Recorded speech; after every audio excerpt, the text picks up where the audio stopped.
All right, so yeah, I'm going to be talking today about how to choose a logical replication system, specifically looking at Slony and Bucardo as two examples, which I've worked with both extensively, and they're both very good.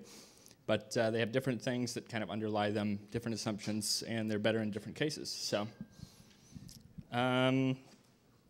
just going to do kind of a brief overview of replication in general first, then look at Slony specifically, Bucardo specifically, take a look at some of the different comparisons, direct comparisons between them, and then have some specific cases that we've used both in different scenarios. And we'll go ahead and start off. Well, let me go ahead and save you time. If you're looking for a right choice or magic bullet, there's not one. You can go ahead and find a different class right now. It's just really a matter of understanding the constraints and applying engineering decisions. But yes, so replication in general. We use replication for many different things. There's, of course, disaster recovery, high availability and failover. If you want to have read and write scaling, backups, there's all kinds of different scenarios that replication just in general is useful. One of the things we want to look at is the difference between logical and physical replication. But mainly, it's now that Postgres has built-in replication, do we still need logical replication-based systems? And I think the answer is yes. Logical replication supports different hardware and major Postgres versions. You can choose specific databases or tables to replicate. And if you want a target database to be writable, that's something that is necessary. The built-in, like hot standby, does not allow you to write on the slave because it's actually the same data files. Looking specifically at physical replication, we have the high-level overview. That's what's known as the warm standby or hot standby. It's called physical replication because it's actually replicating the actual physical files on disk. Postgres's built-in replication, it's built on top of its recovery mechanism, and it's actually processing the WAL data, either WAL archive files or individual WAL records. And so that'll instruct the system to basically make the identical changes to the disk files. And so that's something that will then mean, just by virtue of this fact, that you're not going to be able to make changes on any of the standbys that are independent, because then the data wouldn't be consistent between the things. Some of the benefits of physical replication are that it is easy to set up and use. It's ideal if you're just looking for kind of a high availability failover or simple read scaling. And as of 9.1, it supports synchronous replication, which, if you are really concerned about durability, that's something that it will not commit on the master until it is verified that it is committed on the slave. And so you know for sure that when it's able to, say, apply this, it will have been applied, and you are guaranteed to never have lost that transaction. Of course, also, it changes, since it processes all changes on the database itself. It means all of the DDL changes, any of the tables that you create, indexes, that kind of thing, all of that is going to be propagated over to the standbys as well, and that's something that you don't have to manage yourself. Some of the limitations, though, of physical replication are you need to have pretty much the same hardware, at least the same processor architecture. You need to have the same Postgres version itself, and you, again, have the read-only standbys. There's no local changes at all on any databases in the cluster. That's something that you have to, basically, it's all or nothing. Every single change is replicated, even ones that you really don't care about, and that can cause just inefficient use of your resources, or makes it more difficult to basically get the things that you need. So we'll talk a little bit now about logical replication. At the high level, that's basically capturing and replicating any of the logical changes made to the database, and that's basically inserts, updates, deletes for the tables in question. Most logical replication systems, in fact all of them that I know of, work via triggers on the tables themselves that'll capture basically the information about the changes that are made, and they usually have a portion and where they have a daemon that basically manages the changes between clusters and applying those changes. And as such, it's inherently asynchronous. It's not going to be something that you can guarantee has been processed. There's always the potential for lag and whatnot.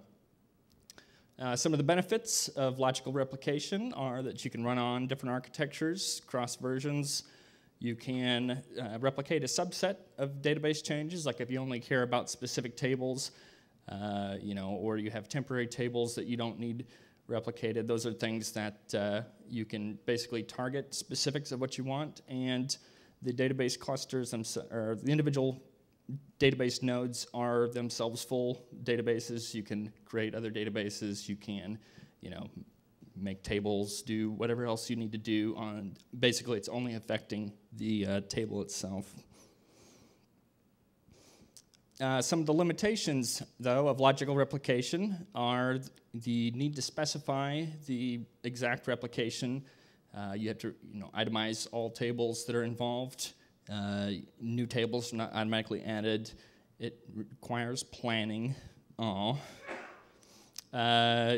lot of times, if there's any changes to like DDL for existing replicated tables, there needs to be special handling or maintenance for that, where you have to kind of coordinate the actual application of those scripts on there. And since there is a separate daemon to process and handle this, that's of course another moving part, more things to manage, more things that could potentially break. So that's that. Like I said, we're going to be looking specifically now at some different logical replication systems. We'll be looking at Slony and Bucardo 4 and Bucardo 5, which is in beta. So a quick overview here. As far as Masterslave replication, you can see all three support that. We've got Multimaster with Bucardo 4 and 5 with more than 2 in Bucardo 5 coming. Doesn't matter as far as conflict resolution for Slony, since there's no potential for conflict, but that's as part of the master-master resolution. And we've got some other features. We'll actually be covering them, so I'm not going to go fully into them here. But fundamentally about Slony, Slony is itself basically a distributed serialized event system. Its internals are stored in a Slony schema in each node's database, which contains all the support functions, triggers, et cetera, needed to manage things at the database level, with the Slone daemon running for each node, listening and processing the events as they are processed. Usually you interface with Slony with the Slonic tool, and that's kind of how you will manage those things. Looking more in depth here, Slony nodes. The Slony node itself corresponds to a specific logical database instance that can be on different clusters, the same cluster, whatnot. It's basically has its own set of events that it generates and handles. So from each node's perspective, it sees all the other nodes in the cluster and can see what events the other nodes have been able to process. Each node has its own unique ID within the cluster, and I give information here about the tables, specific tables that it's stored in. And yes, so that's basically all I'll say about the nodes there. Paths within Slony are connection information between any two nodes in the cluster, so the connections are only made if there's a defined listener, so you can generally define those for all. Basically, if you have n nodes, provide n by n connection information there, so you have the ability to reshape your cluster at future point and not have to worry about providing that information later. And that's basically just a DSN connection string. So you have node ID 1, node ID 2. It just tells each daemon how to contact the other database to get the information it needs.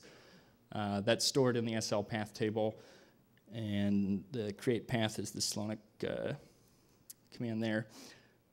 Slony listeners are themselves the actual topology of the cluster that's basically saying which nodes care about events from which other nodes. Stored in SL listen table with create listen. And Slony sets. Those are basically groups of tables or sequences which are replicated together.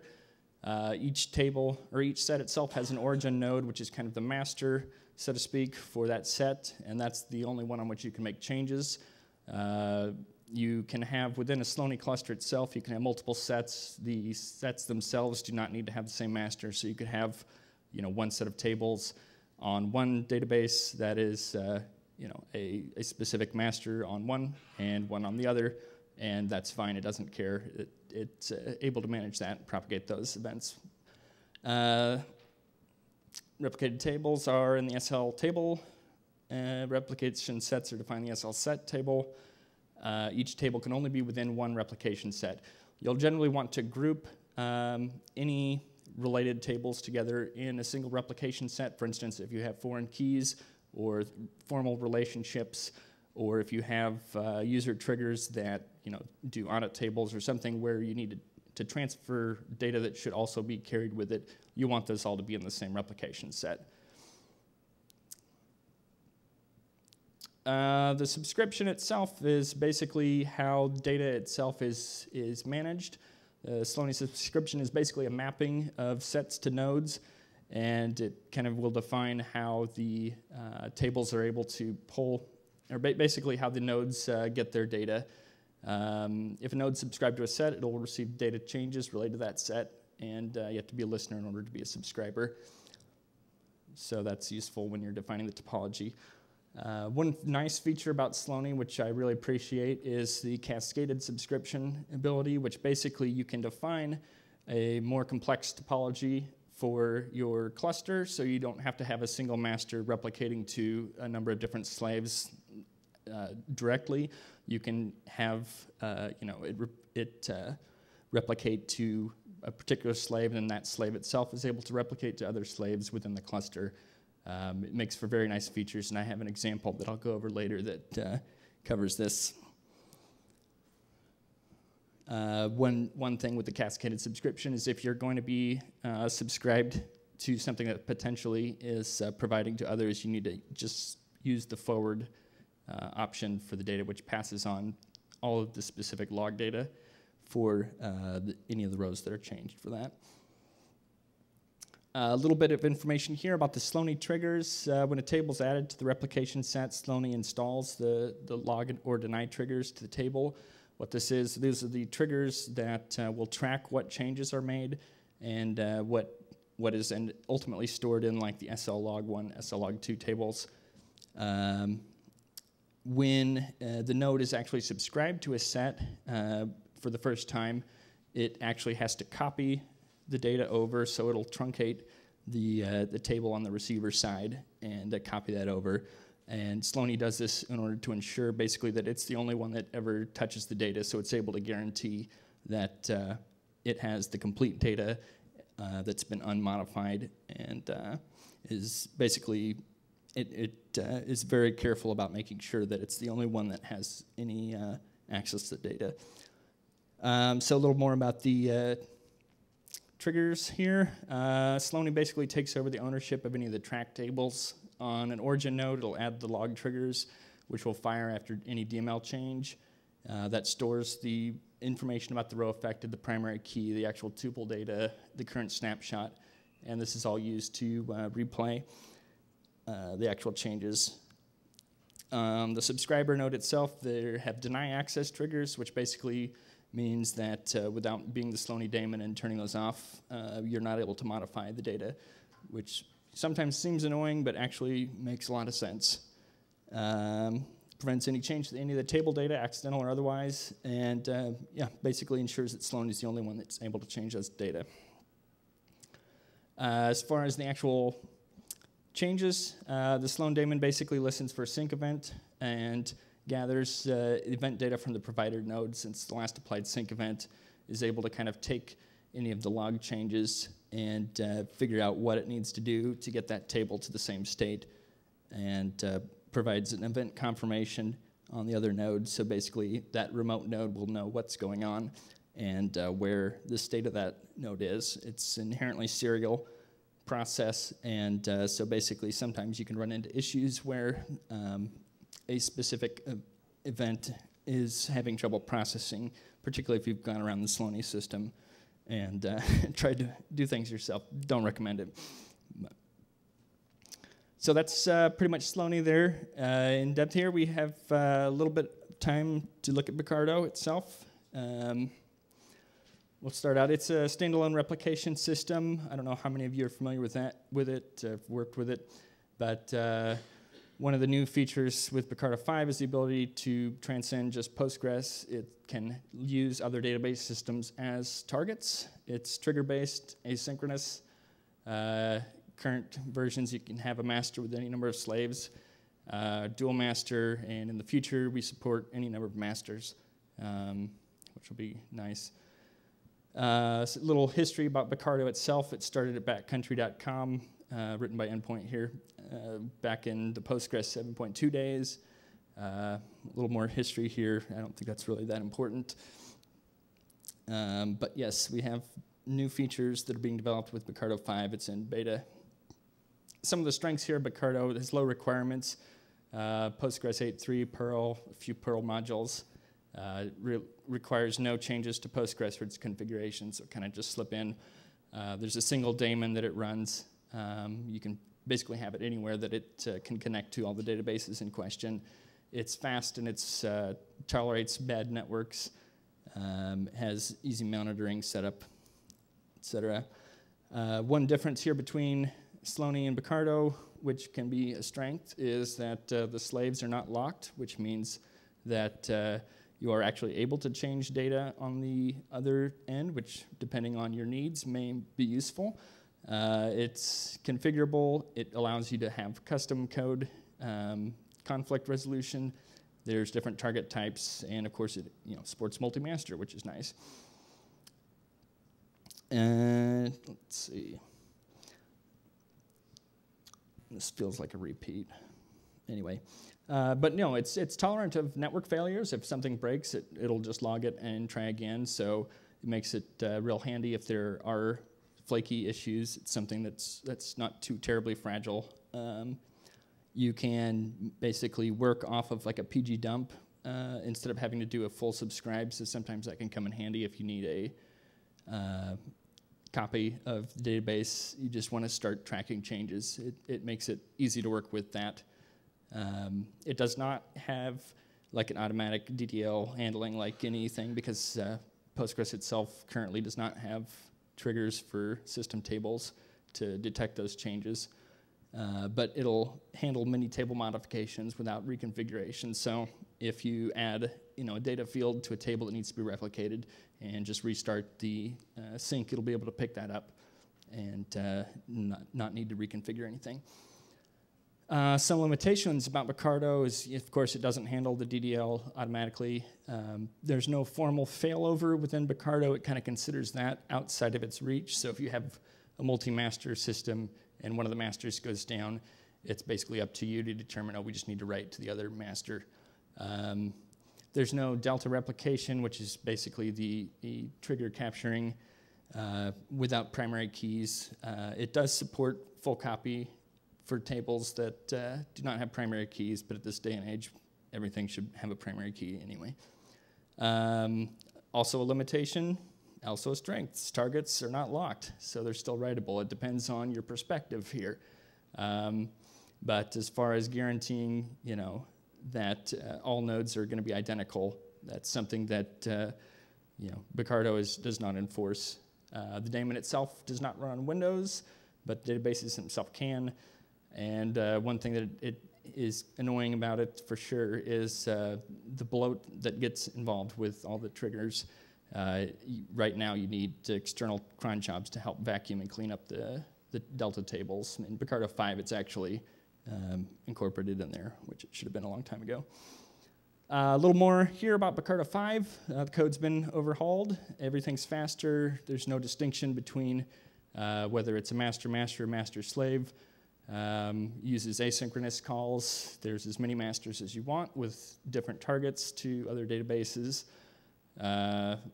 Fairly boring technical details there, but basically it's able to use a lot more of the more modern features of Postgres. Unlog tables for tracking data and whatnot. Some of the use cases for Bucardo where that might be particularly useful are distributing the read load, scaling, having redundant master servers, data warehousing, data reporting. Those two in particular because Bucardo has the ability to have what are known as custom selects, where it'll be providing, instead of like the effect of select star from a table, you can provide any select for certain things, and so you can use that to transform data in the target database. You can use it to upgrade between Postgres versions, so get somebody off of one of these old unsupported versions and get it moved up to a more modern version. You can use it to join the NoSQL craze, just using the target database type MongoDB.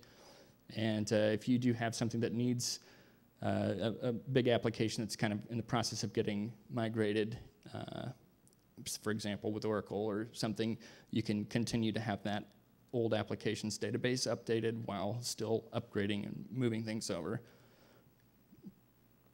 So yeah, like I said, as far as data sources itself for Bucardo, right now it's just Postgres, though there's work underway for using Oracle or MySQL as far as capturing changes.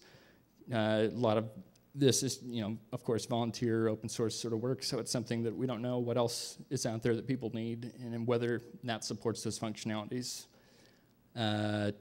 Targets for basically Bucardo 5 here, there's Postgres, there's Flatfile, MongoDB, SQLite, MySQL, Oracle, Drizzle, et cetera, et cetera. Basically, we can probably get it to talk to anything as we need.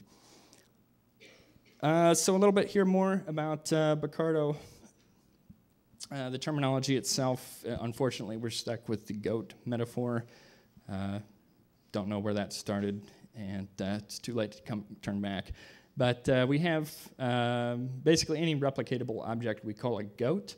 That can be a table or a sequence. Specifically, a herd is a group of goats. It's basically kind of like a replication set. A sink is, of course, a specification for what data will be replicated in what way.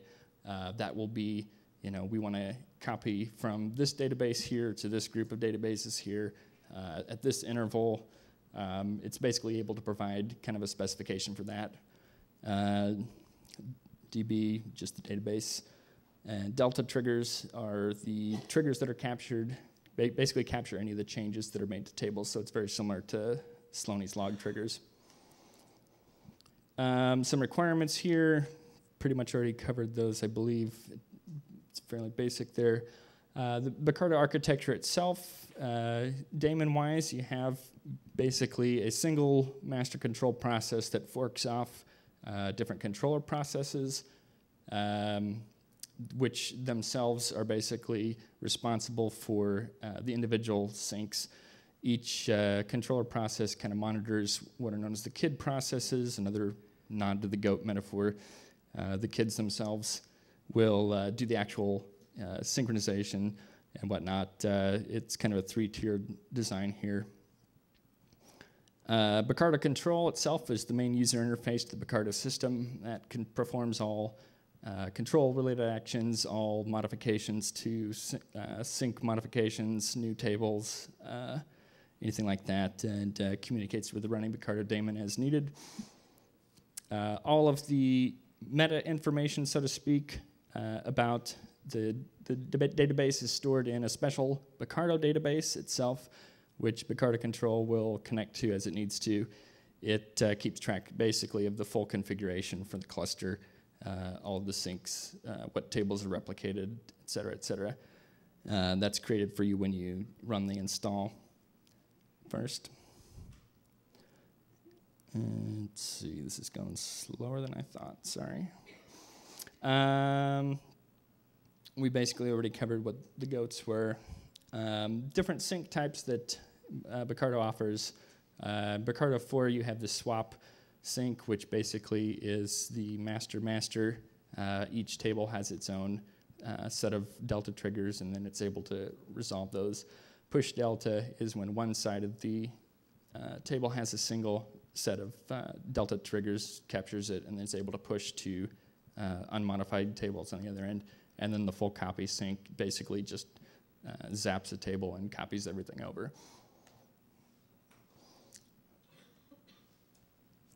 Okay, the Multimaster itself, we've kind of covered fairly well so far, but the dual master is the version supported by Postgres 4. Postgres 5 adds the true Multimaster, is of course the swap sync, and uses database triggers to capture changes on the tables in question. When processing a swap sync itself, there's the possibility of conflicts where both sides have changed the same row, and Bucardo needs to figure out basically what do you want to do in that case. And that's where we run into kind of the conflict handling. Obviously, you want only one set of changes to persist, so conflicts are bad. We need to figure that out. So there's some standard conflicts resolution sources, some standard conflict resolution methods, either a specific source, a specific target, random or the latest, or you can always write your own version. I don't know why you'd want random, but in any case, that's a necessary part of any kind of master scenario. In Bucardo 5, the Multimaster will support true Multimaster, meaning more than 2. It should be able to support any number, and that's able to use a round-robin algorithm to kind of basically perpetuate the changes along. So. A little bit more about Bucardo's Masterslave. It's similar to Slony and Bucardo in principle. That's the push delta sync. It logs the individual primary keys for rows which are inserted, updated, or deleted. The Bucardo daemon notices these changes and replays it on the slave databases. Some of the differences here with the master-slave handling: the slave is not read-only. The primary key only of the delta row is stored, not the serialized row or value.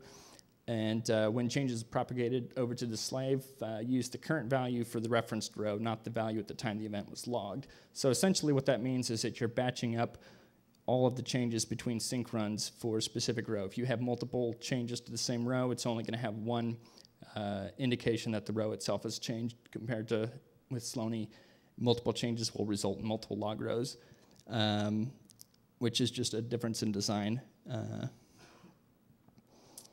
Touched on briefly the custom selects.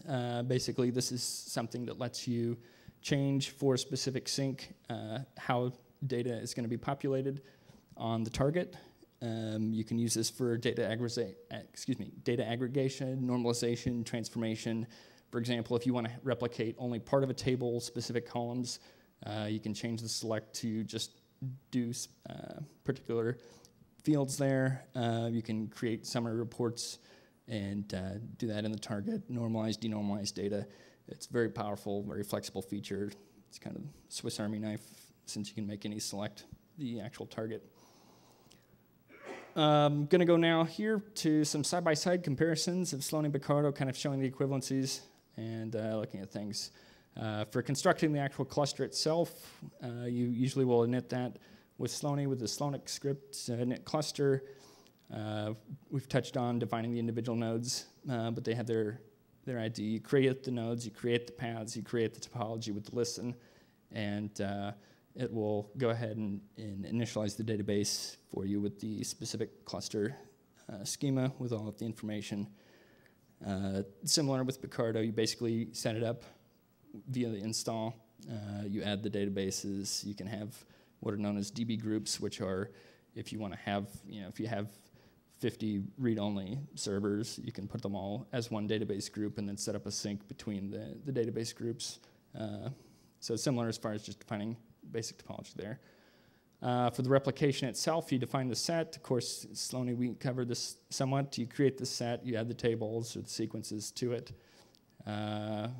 Similar with Bucardo, you define your herds, provide the syntax for adding those. And of course, this will be more useful if you download these slides later. I'm not going to go over it right now. Some differences here in how the changes to the data are logged, the DML logging differences. The changes in Slony, of course, are logged per transaction. It logs the whole data for the whole tuple as it exists, and so multiple changes end up with multiple entries in the log table, which makes sense as far as Slony's design. And with Bucardo, we're only logging the primary key fields, and we don't differentiate between the type of change, whether it's an insert, update, or delete. Yeah. Slony does not log the whole change row, only the change fields actually. Okay. Which if you have wide database rows with very large toasted fields and you don't update them, they will not be replicated. Okay, great.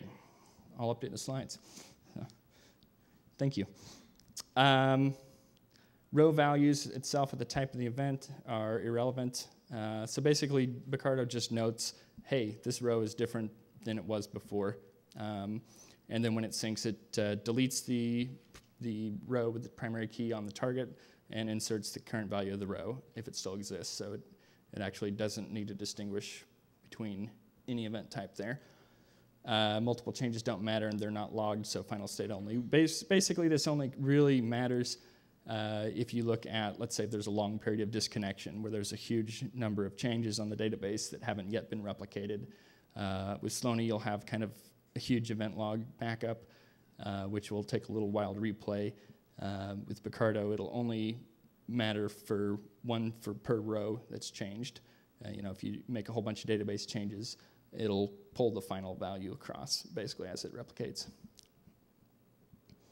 Yep. May I point out a drawback at this point, which is, first of all, this method, how Bucardo replicates, is much more similar to how ER server worked as compared to how Slony and Bucardo work.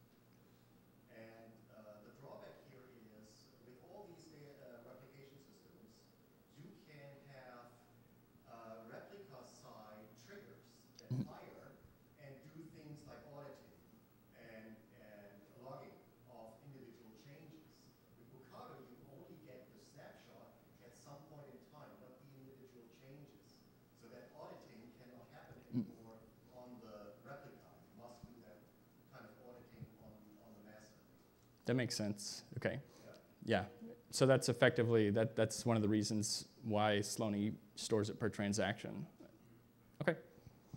Yeah, the type of scenario that this came out of was more kind of a, let's get the final value of this table pushed out. So yeah, different design modifications or motivations.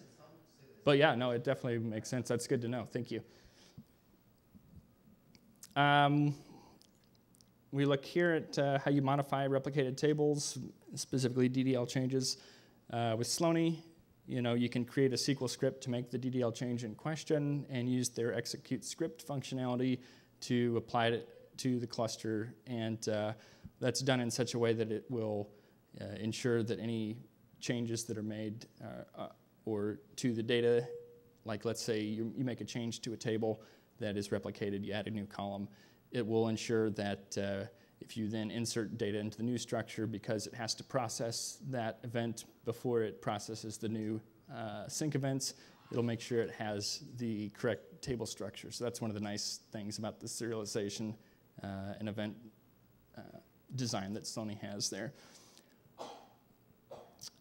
With Bucardo, you can either stop replication, perform the DDL changes on the affected databases in general, and then restart the replication. It's kind of annoying. It's definitely not an automatic process.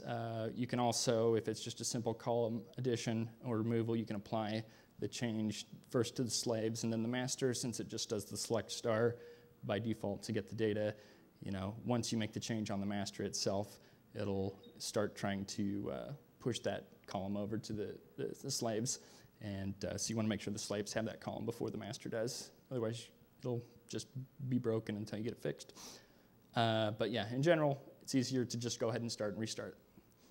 When you have in Bucardo, when you doing table update and you have some view in the master and you're hitting, for example, column, how is it will be behaving? This data which was updated before you modified DDL. As long as you're changing one of the data columns and not one of the primary key columns, it shouldn't be an issue. You'll want to make sure that the table itself, you changed on the slave first. If it's an addition. If it's a removal, you can remove it from the master first and then it'll just be copying over a reduced set of columns to the target.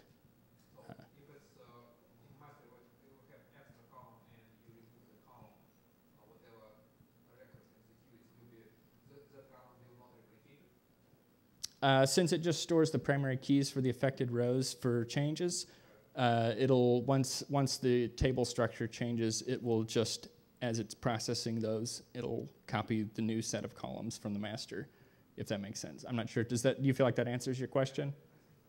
Okay. We'll talk a little bit about failover. Of course, Slony has formal failover, which is very nice. You can move a replication set, which basically means you're changing the node that the master is considered on within the Slony cluster. Slony, of course, goes through great machinations to make sure that everything is set up and the log triggers are changed and everything works well. One problem is if the actual node itself completely goes down, you have to use the failover, which is more forcible. It contacts all other nodes in the cluster and basically tells it to remove the old node, and it's not able to, basically you have to end up resubscribing that node if it comes back. With Bucardo itself, there's no formal failover. If you do have, let's say, a dual master scenario, whichever node you're writing to will still collect changes, and if it ever comes back, it'll just replay and use the standard conflict resolution for any of the changes itself.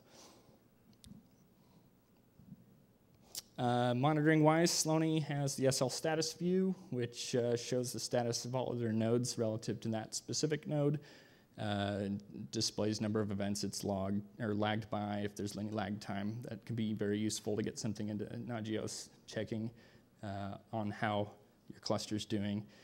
Bucardo has Bucardo control status itself, which will show all syncs, any lag, and various statistics just about what's going on. So that's something comparative for monitoring. And as far as kind of going back to the basic idea here, what logical replication system do we use? There's no right answer. Different scenarios cater to different strengths.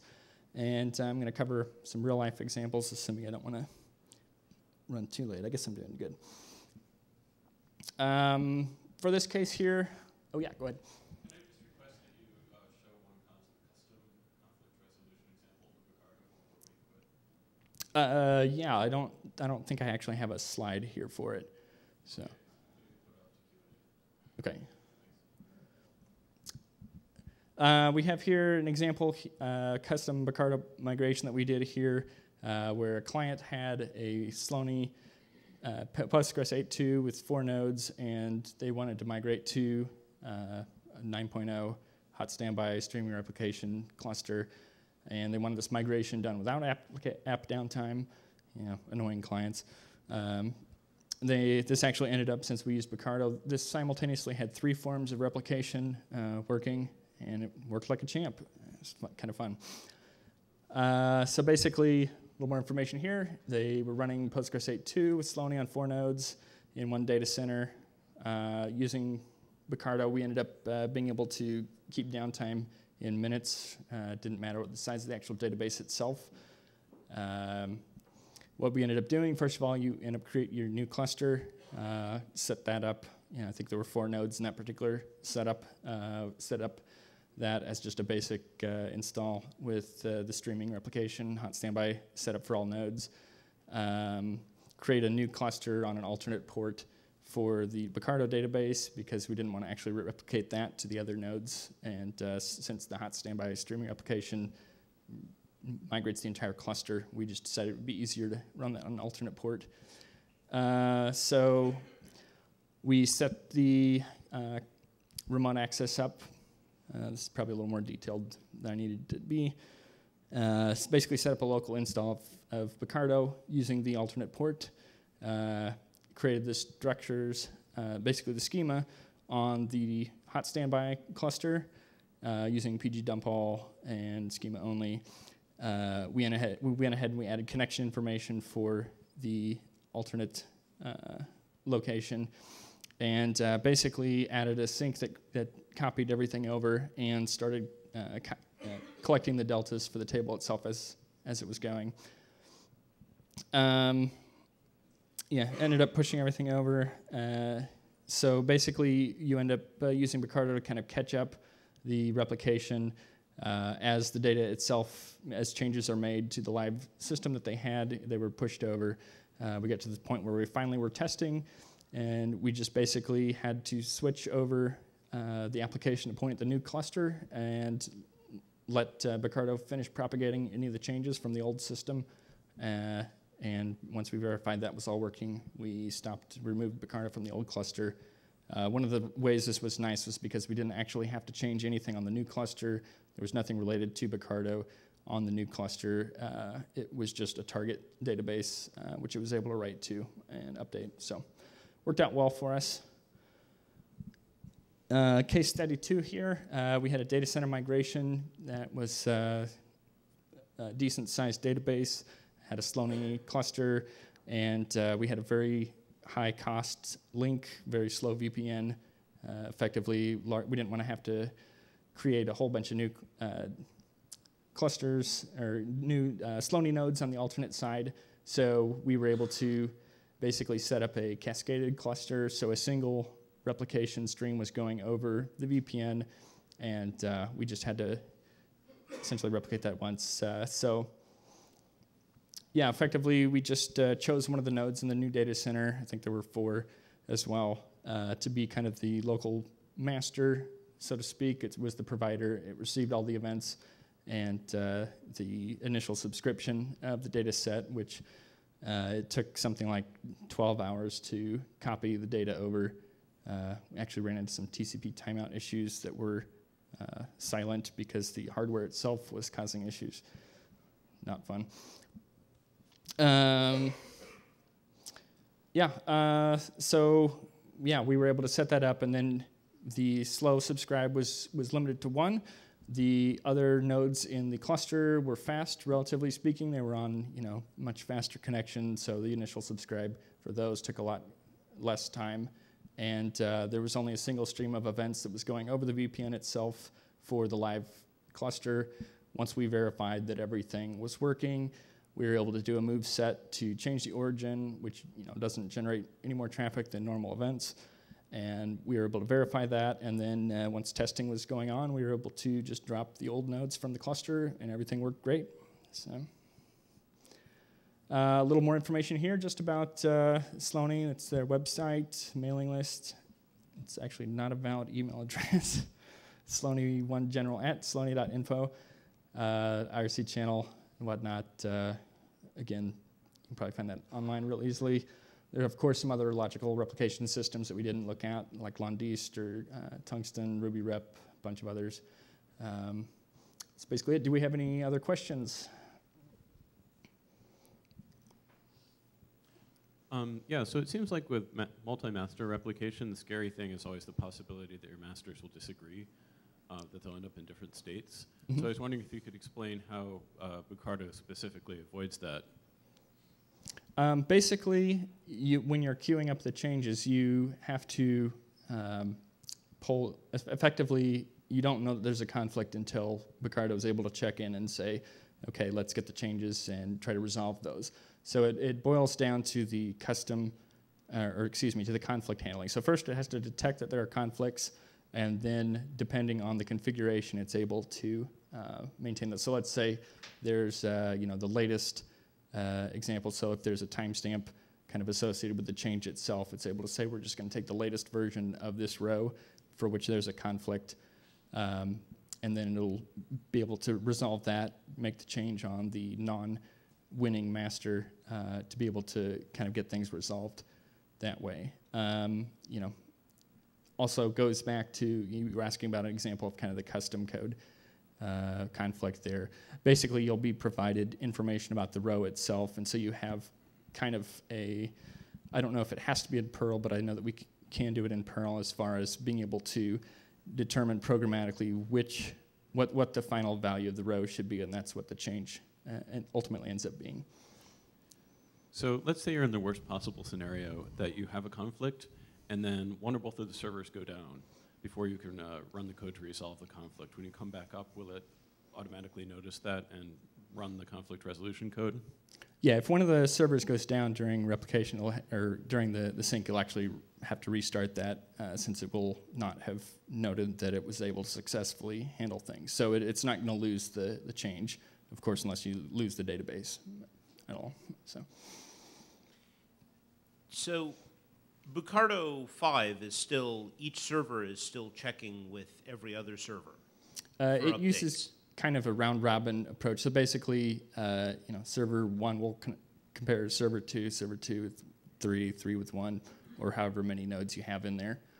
I'm not, Greg Sabino Mullane is another endpointer, and he's actually done the majority of the work on the Bucardo 5 Multimaster portion. So I'm not 100% sure on how that works as far as, cascading conflicts or handling or whatnot. Okay. I guess my other question sort of related to that conflict resolution is, how do you avoid race conditions in conflict resolution in a high transaction database? You mean as far as when you're processing a sync, how you prevent further changes, or how you prevent the row from changing itself? Right, well, conflict resolution is still going on, yes. Yeah, well, what it does is when it processes the sync itself, it actually takes a serializable transaction on each side of the database. So it basically ensures that the changes to the tables in question are consistent throughout the Bucardo sync processing that it's doing right at that moment. So if something changes, it will be recording the additional change in the delta tables, and then at a later sync processing time, we'll have to resolve that later itself, if that makes sense. Okay. Any other questions? When's lunch? All right, well, thanks, guys. It's great to talk to you.